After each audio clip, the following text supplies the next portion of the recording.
اللهم صل على محمد وعلى آله وصحبه أجمعين. رب اشرح لي صدري ويسر لي أمري واحلل عقدة من لساني يفقه قولي واجعل لي وزيرا من أهلي. ربنا زدنا علما نافعا وحكمة تامة. اللهم افتح لنا أبواب الخير برحمتك يا أرحم الراحمين. بزرگان محترم، عزیزان گرامی قدر، عزیز دوستو، صاحبو، میں ان تمام روایتوں سے جو جلسے کے آداب سے جڑی ہوئی ہیں کہ تنظیم کے جتنے اہم ذمہ دار حضرات ہو یا جلسے کے جتنے محتمیم ہیں یا ڈیس پر مختلف مؤخر ذی احترام شخصیتیں ہیں، ان سب کے ناموں کے ساتھ اپنی بات کو شروع کرنا، یہ میں اس سے ذرا معذرت چاہتے ہوئے روئے سخن براہ راست آپ کی طرف رکھتے ہوئے میں اپنی بات کو آپ حضرات کی خدمت میں پیش کرنا چاہتا ہوں۔ آج کا یہ اجلاس وقت کی اہم ترین ضرورت ہے، اور یہ اس لیے اہم ہے کہ ہماری نئی نسل، ہمارے نوجوان، بلکہ ہمارے تعلیم یافتہ لوگ بھی اپنے ماضی سے آہستہ آہستہ دور ہوتے چلے جا رہے ہیں۔ تاریخ سے ان کا رشتہ قریب کٹ ہو چکا ہے۔ عالمی حیثیت سے نہ صحیح، مقامی اعتبار سے جس ملک میں، جس علاقے میں، جس شہر میں رہتے اور سہتے ہیں، وہاں کی قریب کی تاریخ ماضی سے بالکل ناواقف۔ یہ بہت بڑا نقصان ہے۔ اس نقصان کا اثر صرف موجودہ دور تک محدود نہیں ہے، بلکہ آنے والی صدیوں کو بھی یہ گھیر لینے والا ہے۔ آنے والی ہماری نسلیں، مذہبی شخصیتیں، ملک کی اہم ترین شخصیتیں، سیاسی شخصیتیں یا جو بھی رفاہی شخصیتیں ہیں، کسی ایک سے بھی واقف نہیں رہیں گے۔ ان تمام شخصیتوں کا تذکرہ، ان کی سیرت، ان کی تاریخ، ان کی حیات و خدمات موقع سے ہماری عورتوں میں، ہمارے بچوں میں، ہماری اسکولوں اور کالجوں میں، ہماری یونیورسٹیوں میں اس بات کا اہتمام ہونا چاہیے، موقع بموقع یہ بتلاتے رہنا چاہیے کہ تمہارا ماضی کیا ہے، تمہارے اکابرین کیا ہیں، انہوں نے سیاسی میدانوں میں، علم کے میدانوں میں، تہذیب و تمدن کے میدانوں میں انہوں نے کیا کیا کارہائے نمایاں انجام دیے ہیں، وہ تمام خدمات سے واقف ہونا چاہیے۔ یہ تاریخ جب ہمارے سامنے آتی ہے تو زندگی کی تعمیر کا ایک حوصلہ ملتا ہے، دلوں میں قوت، جذبات میں تحریک، منصوبوں کی تکمیل، آگے بڑھنے کی طرف ایک جذبہ، ایک شوق پیدا ہوتا ہے۔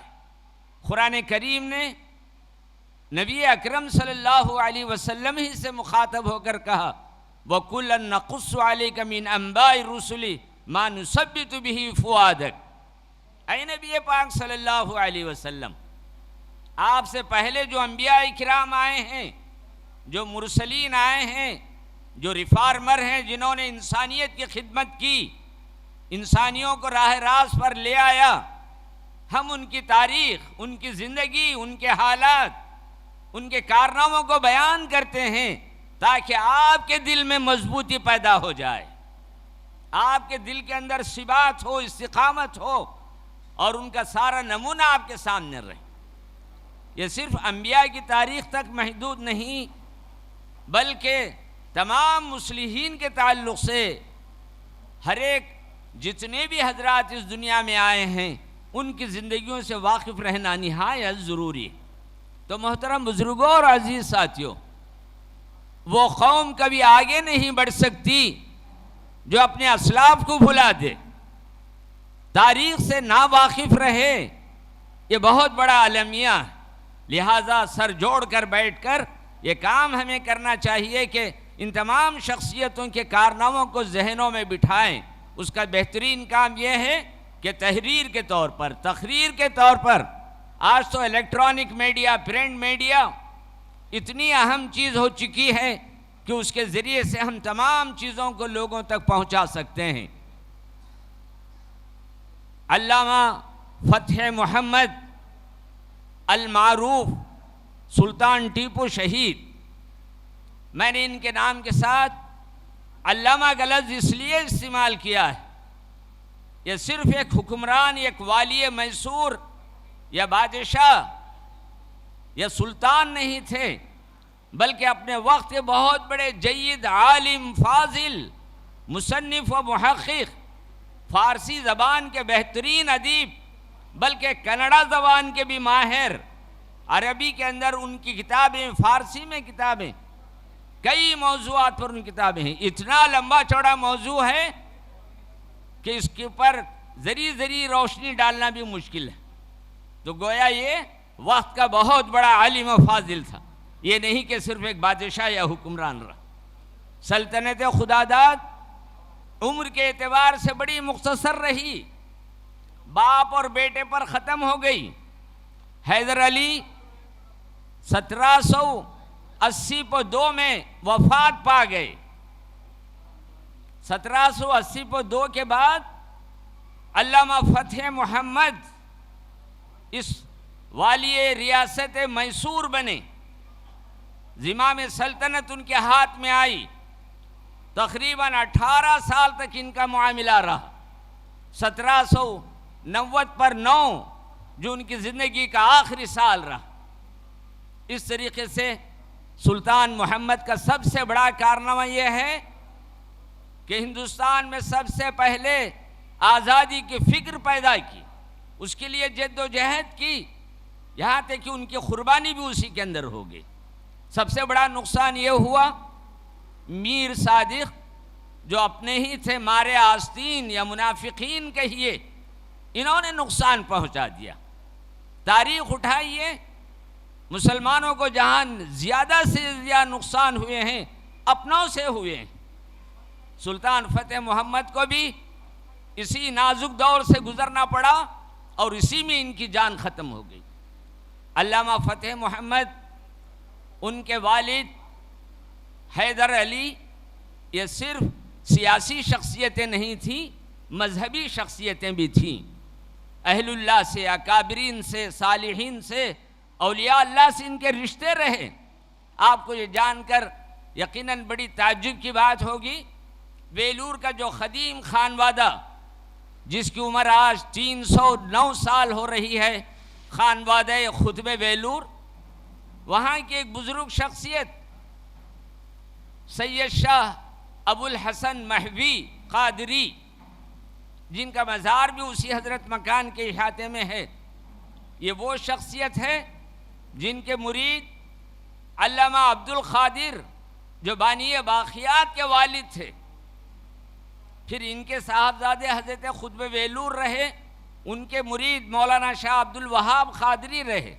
تو بہرکیف اس وقت جس شخصیت کا تذکرہ مقصود ہے وہ حضرت علامہ سید شاہ ابو الحسن مہوی، آپ سے حیدر علی اور سلطان ٹیپو بہت ہی عقیدت مندی رکھتے تھے، یہاں تک کہ سلطان ٹیپو نے اپنا ایک قاصد ویلور بھیجا اور حضرت کی خدمت میں یہ پیام دیا، سلطان کی خواہش ہے کہ آپ ایک مرتبہ میسور تشریف لے آئیے، بادشاہ کا یہ پیغام ہے، گزارش ہے، آپ تشریف لائیے۔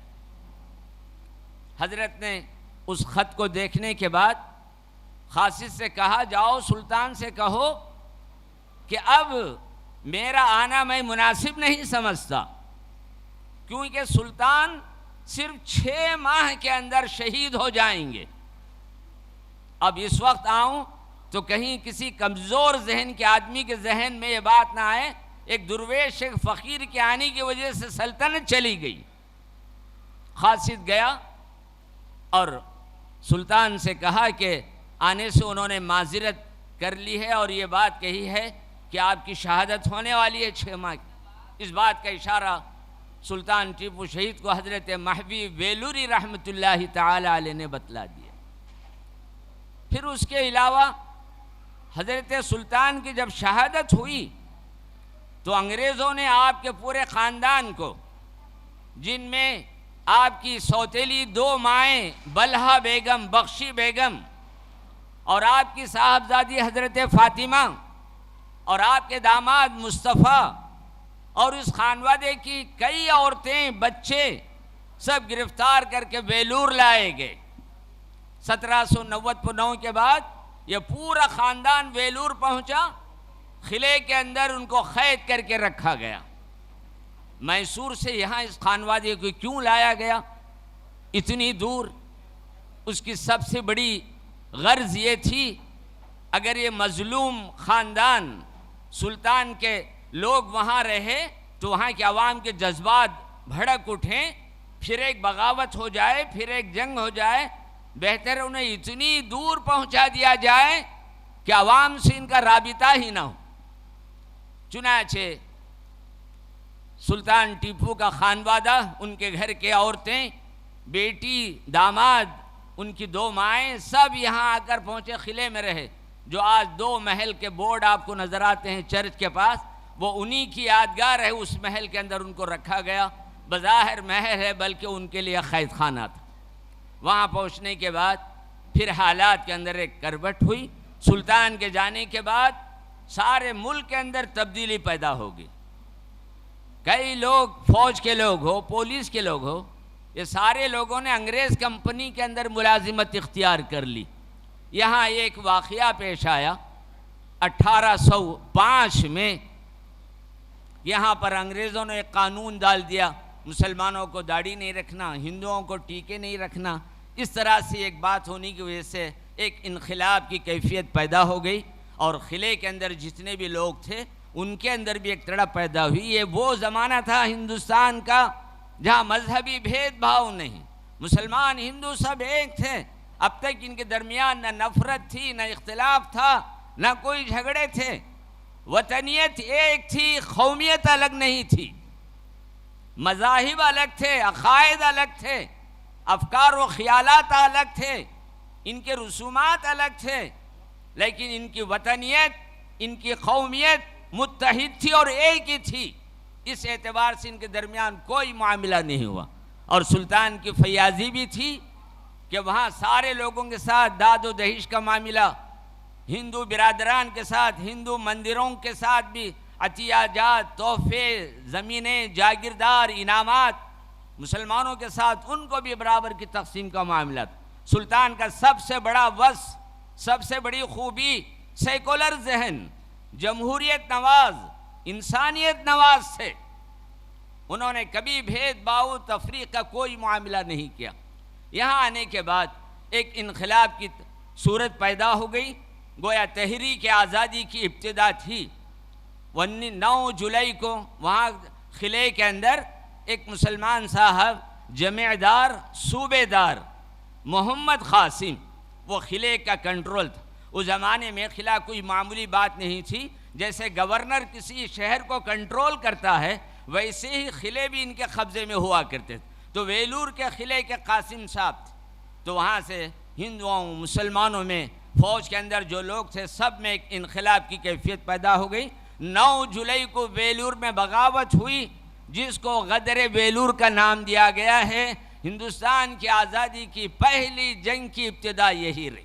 اس کے 50 سال کے بعد 1857 میں دہلی کے اندر اسی قسم کا انقلاب آیا، جس کو غدر دہلی کا نام دیا گیا۔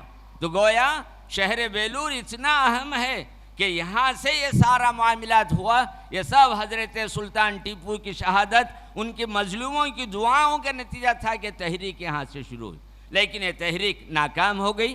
وجہ یہ ہے کہ فوجی قوت نہیں، ہتھیارات نہیں، اسلحہ نہیں، تربیت یافتہ نہیں۔ کلن بیک نے آرکاٹ سے بڑی بڑی توپیں لے کر پہنچا اور قلعے کو پھر جو انہی کے قبضے سے واپس لے لیا۔ ایک دن یا کئی دن تک یونین جاگ اتار دیا گیا تھا، سلطان ٹیپو کا علم وہاں نصب کر دیا گیا، ہندوستانی جھنڈا لگا دیا گیا تھا۔ پھر یہ بغاوت ناکام ہو گئی، پھر قلعہ انگریزوں کے ہاتھ میں چلا گیا۔ تو گویا سرزمین ویلور سے اتنا بڑا واقعہ ہوا۔ پھر اس خانوادے کی عورتیں جن کے پاس کافی ہیرے جواہرات، روپیہ اور پیسہ تھا، خزانہ تھا بادشاہ کا، وہ لے کر نکلے تھے، انہوں نے اپنے ایصال ثواب کے لیے یا اپنی آخرت بنانے کے لیے ویلور کی سرزمین پر بہت بڑی جگہ لے کر وہیں اپنے تدفین کا نظام کیا۔ کئی لوگ وہیں دفن ہوئے، اس پر گنبدیں بنائی گئی، مقبروں پر عالیشان چیزیں گئیں، جن میں سلطان کی ٹیپو، سلطان کے داماد اور سلطان کی دو مائیں بخشی بیگم، بلہا بیگم اور سلطان کی بیٹی فاطمہ، یہ سارے رہے، اور ان کے جتنے بچے خادمہ تھے وہ سب کے سب وہیں رہے، دفن ہوئے۔ اس طریقے سے سلطان کا خانوادہ یہاں پر اس سرزمین کے زمین زیر زمین ان کی زندگی یہاں پر چل رہی ہے۔ اس طریقے سے خاندان رہا۔ تو محترم بزرگوں اور عزیز ساتھیوں، میرا وقت صرف 20 منٹ ہے، میں اپنے ہی وقت میں اپنی بات کو ختم کرتے ہوئے ایک طالب علمانہ بات کہہ کر اپنی بات کو مکمل کر دینا چاہتا ہوں۔ آج ہم بہت ہی نازک دور سے گزر رہے ہیں۔ اس وقت ضرورت اس بات کی بھی ہے، ہماری جتنی بھی جماعتیں ہیں، خواہ مذہبی ہوں، سیاسی ہوں یا فلاحی تنظیمیں ہوں، ان کے خیالات و نظریات بھلے سے کچھ بھی رہوں، یہ ضروری نہیں کہ سارے خیالات سے سب کو اتفاق ہو۔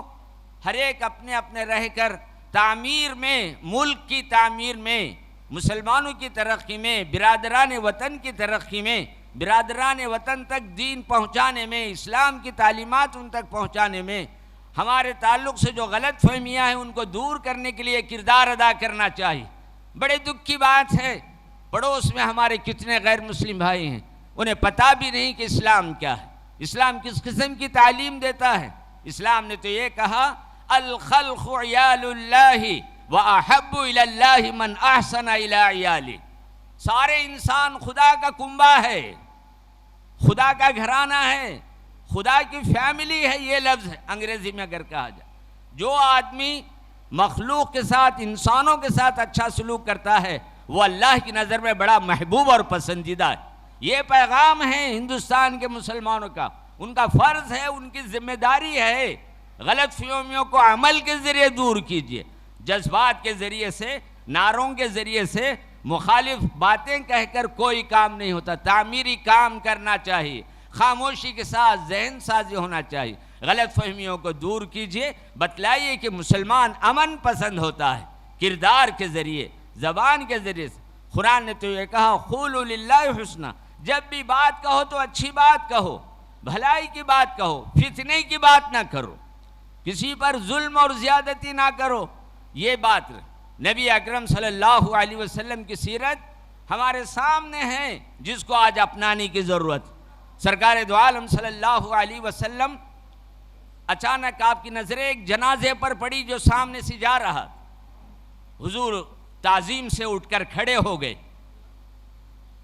بعض نے کہا یا رسول اللہ وہ یہودی کا جنازہ تھا، تو حضور نے فرمایا ان فیہ لنفسا، کیا وہ آدمی نہیں ہے، کیا وہ انسان نہیں؟ تو یہ تعظیم اور تکریم کی ایک غیر مسلم جنازے کی یہ کردار کی آج ضرورت ہے ہمارے پاس۔ سرکار دو عالم صلی اللہ علیہ وسلم مسجد نبوی میں جب کچھ عیسائی آ گئے، وہ نماز ادا کرنا چاہتے تھے، اٹھ کر جانا چاہا، تو حضور نے کہا آپ اسی جگہ اپنی عبادت کر سکتے ہیں، لہٰذا ہم جگہ دے رہے ہیں۔ تو عیسائیوں نے رسول اللہ صلی اللہ علیہ وسلم کی مسجد کے ایک حصے میں اپنی عبادت کی۔ یہ ہے اسلام کا کردار۔ آج ضرورت انہی پہلوؤں کی ہے، لہٰذا نفرتوں کو دور کیجئے، بدگمانیوں کو دور کیجئے، امن کا پیغام عام تک پہنچاتے رہیے، اسی میں زندگی سلامتی ہے اور اسی کے اندر ہماری آنے والی نسلوں کی زندگی اور ان کی بقا ہے۔ یہ چند کلمات ہے، اسی پر میں اپنی بات کو ختم کرتے ہوئے یہی کہوں گا کہ تاریخ سے اپنا رشتہ مت کاٹیے، ہمیشہ اپنی تاریخ کو دہرائیے، ذہنوں میں بٹھائیے، کسی طریقے سے پڑھائیے، ایسے پروگرام رکھیے جس سے ہماری نسل، ہمارے بچے اپنے اکابرین خواہ کسی طریقے کے مسلک کے ہو ان سے اچھی طریقے سے واقف ہیں۔ یہ کچھ طالب علمان باتیں تھیں جو میں نے آپ حضرات کے سامنے رکھا ہے، لہٰذا اپنی بات کو ختم کرتا ہوں۔ دعا فرمائیں کہ اللہ تبارک و تعالی ہمیں امن پسند، صلح پسند، ترقی پسند انسان اور مسلمان بنا دے۔ وآخر دعوانا الحمدللہ رب العالمین۔